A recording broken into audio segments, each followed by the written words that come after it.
Hey, you guys, welcome back to the Cerebral Palsy and Fitness Podcast. I have Daniel Raz. He is here to talk to us about how to manage your weight loss, particularly in males around 30 without the use of working out. Welcome, Daniel. Thanks a lot for having me. I'm really excited to be here. Yeah, I'm definitely excited to have you on. I know you uh you had told me earlier you specialize in men's weight loss, particularly around 30. And Yep. I wanted to start off this podcast with how is that done or how is that possible? Definitely. So my whole slogan, I guess, is helping busy men lose weight without going to the gym, right? Because a lot of Right. people are either intimidated to go to the gym, or they're not comfortable, or just takes too much time, too much effort, too many obstacles in the way. And if your goal is to lose weight, then you don't have to go to the gym. There's so many other things you can do. If your goal is to be Mr. Olympia, to be on stage, then yes, you have to go to the gym. But for most people, they just want to have more confidence, have more energy, have a flat stomach, and that can definitely be achieved without going to the gym, just at home.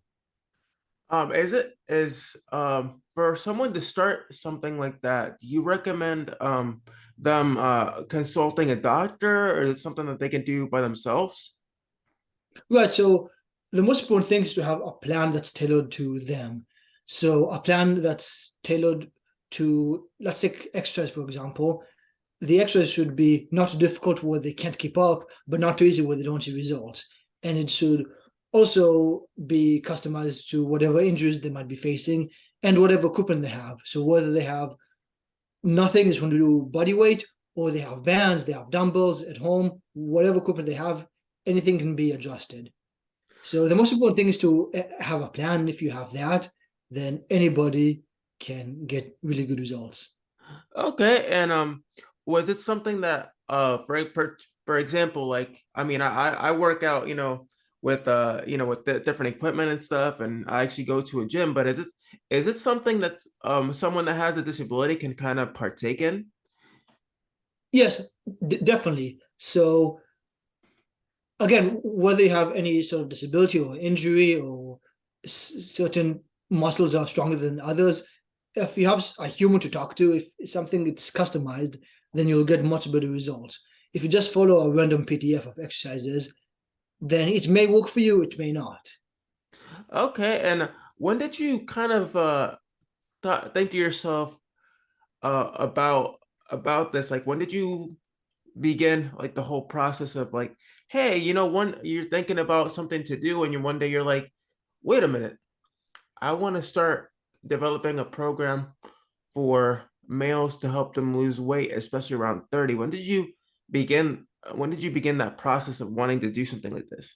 So around, I guess, summer of 2020, when the lockdown just started, All right, they the had to stay pandemic. at home. So I'm like, okay, I can't go to the gym. How do I get myself fit? And obviously, other people also wanted to know how to get themselves fit. But if I just give other people exactly the same workout I do, it probably won't fit for them. They probably won't be able to do it for the long term. So it had to be customized. It had to be according to their fitness level, their injuries, the exact situation. Okay, and for so are you currently doing like, is it one-on-one online coaching? Can you go Yep. to like people's can somebody, like, if somebody lived near you, or somebody's near you and they request to kind of meet with you to kind of coach, I guess, one-on-one in person, would you do Definitely. that as well? Yeah. So I mean, there's only two people that, of course, that are driving distance for me, but everybody else is like, I'm in Canada, they might be in the US. So the majority of my clients, I do online. I have somebody in Israel, in the UK, all over the place, right? I have one guy in Australia, so I'm not gonna fly over there. But yeah, the great majority of my clients are online. And the real key to losing weight isn't just exercise. That's actually the smallest portion. It's about Right. daily habits and nutrition. Right. And then also your mental health. If 100%. you are not mentally prepared to tackle that challenge of losing weight, then you might not be able to. Definitely. Because there's that situation of, you have diet, you have the factors of daily life and work, family, and things like that. And it could take a toll on you mentally, but if you learn how to balance all of that together, you can do just about anything, when it comes to fitness. 100%.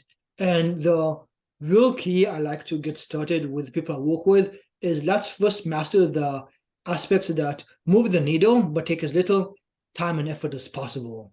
So they're able to see tangible results and that motivates them to push even harder.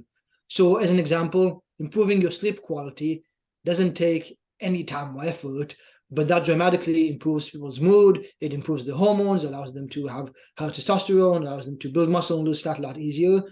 And that's something that, with just a few key points of knowledge of the best way to go about improving your quality of sleep, anybody can implement immediately. Right. It's sleep is essential to pretty much starting, your daily life in general, your day. Without sleep, you can't function too well. And I know that personally. I've been Yeah, through that a couple of times, doing a lot of different activities and if you don't get enough sleep, things don't happen. yeah, 100%. And the quality of your sleep is actually more important than the quantity. Right. So everybody says they don't have time to sleep, they don't have time to get 8 hours. And that's cool. Get a solid 6 hours, or like a really solid 7 hours of really maximizing the quality. And also you have to think that the quality of sleep is impacted by now we live in a society where everything's so technological Yeah. and people sleep with their phones like near them. And I myself, I'm working towards kind of one of my goals this year is to kind of minimize, the use of technology like the phone and keeping the phone away as possible, far away from me, like when I'm doing certain activities, maybe keep it in a different room. Mhm. Kind of like stay away from that because a lot of people don't realize this. A lot of people go to bed with their phones, looking at their phones, Yeah, scrolling, looking at videos, and they don't realize that your brain is stimulating. It's constantly 100%. stimulating, and that affects your sleep. Most definitely, yeah. The three main keys to getting high quality sleep is firstly low stimulation before bed. So you want to do the opposite of what you described. You don't want Right. to scroll on social media, look at news, get triggered, have an argument, anything Yeah. heavy, look at electronics, anything like that you definitely want to avoid. Instead, you want to journal, meditate. Maybe that's a time where you do dishes. Maybe that's a time where you do laundry. Anything that doesn't take um, technology or doesn't take anything that's high stimulation. And the second key is to make your room as dark as possible. So you can have an eye mask, you can put a shirt over your head, you can just have blackout curtains, anything to make your room dark as possible. The darker, the easier you fall asleep. And the last key to having high quality sleep is to sleep in a cool environment. So around 68 degree, 60 like 5 degrees Fahrenheit, 19 degrees Celsius. You can have a thin blanket and a thick blanket, so you can alternate. You can take a hot shower or take a hot bath before you sleep, and you can also sleep naked. Once you try it once, you never Yeah. go back. It's a lot better. So yeah, if you just do those things, those don't take time, don't really take effort, and your sleep quality would improve immediately.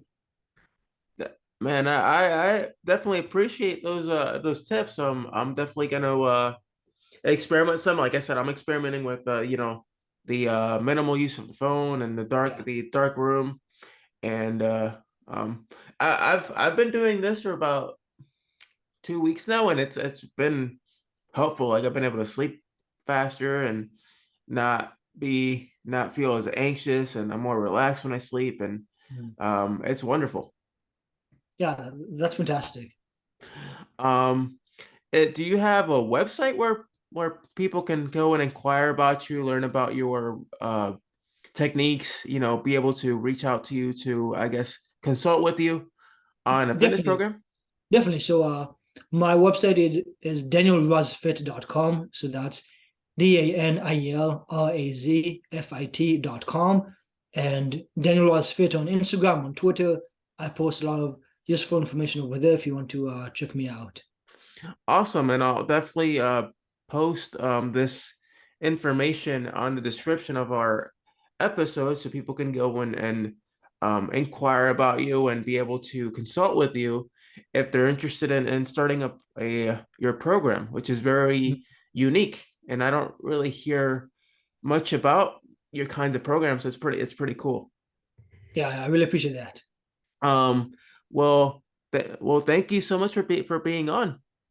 Definitely, I really enjoyed this. Thanks a lot.